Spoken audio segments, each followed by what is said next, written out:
Okay, I'm stuck in traffic today, and I don't know why. It's 2:40 on a Friday. Maybe because it's the first of the month. I don't know, but it's a lot of traffic. But what I really wanted to talk about is the power of black. I don't want to say just women, but mainly women.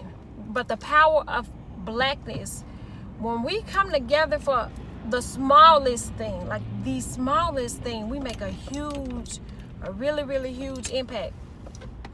And I say that because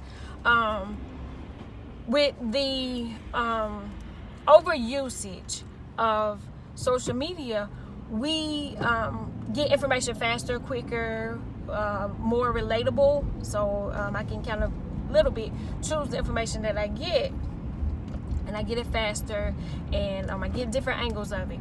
And I'm talking about the honeypot situation. Just for the month of February, and I'm gonna try to add some photos and maybe just a little bit of the commercial in here. But the company for feminine hygiene, organic feminine hygiene for women, is called Honeypot, and it's made by African American female. Some more of that for us, by us. And she did this great Black History commercial about her product being in Target, and about she followed her dream, and other little black girls can too, which is something that we all should be shouting and applauding. Well, there was some reviews about the video, and it got some bad reviews, backlash about her only telling African American girls that they can one day be in Target.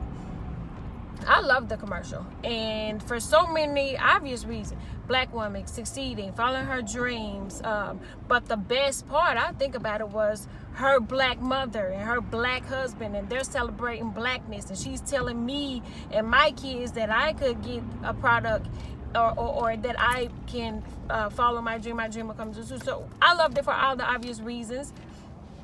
I'm gonna admit, I've never tried the Honeypot. I have seen it in Target, and so I know of it, but I hadn't tried it.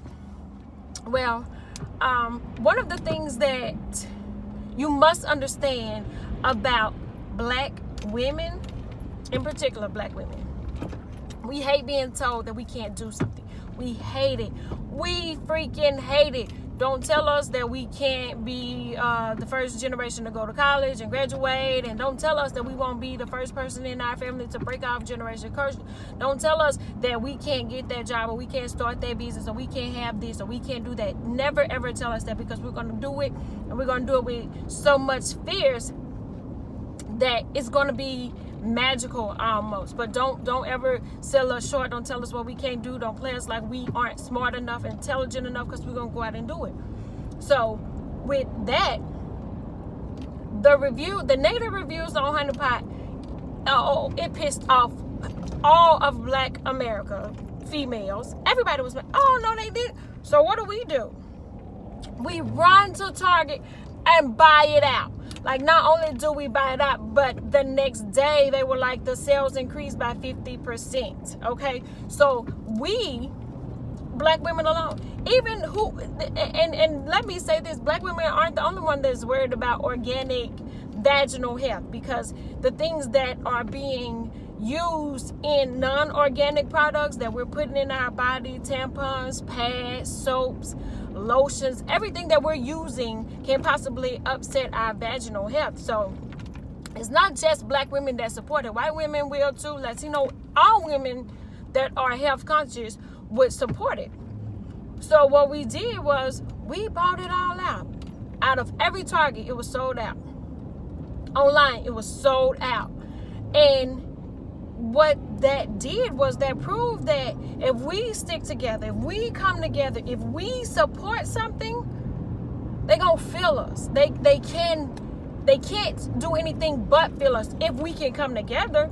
Because if we can buy out products, some of the women that I seen, there was a white lady, she told me on Facebook, she said, I'm more upset than you are, because not everybody's racist, and not everybody cares who made the product or who made the commercial or what. We just want to support, or maybe we want something organic to use so that we're not killing ourselves or using these chemical laced products that is giving us all these different variations of cancer. So what I'm taking away from the honeypot situation is, if we can support the honeypot, then why can't you support the local lady in your own neighborhood, your own community, in your old school that's trying to get her dream off the ground too? And if we do it as a community, as a world, as a sisterhood, we could take over the world. Like, we don't even need to be outsourcing over in China. We got people here that can do it. But we have to come together, we have to support, and we have to get out of that crab in a barrel mentality, because everybody else that's figured it out, they seem to be doing well. They seem to be leaving back generational wealth instead of generational debt and generational curses and things that we're trying to break off of our lives now. And we could take a note from everything that happens on social media. Everything, if you use it the right way.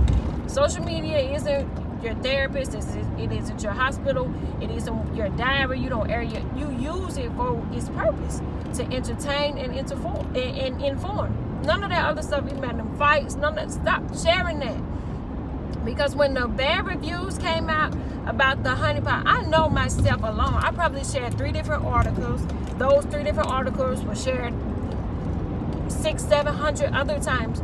So it's not really about self.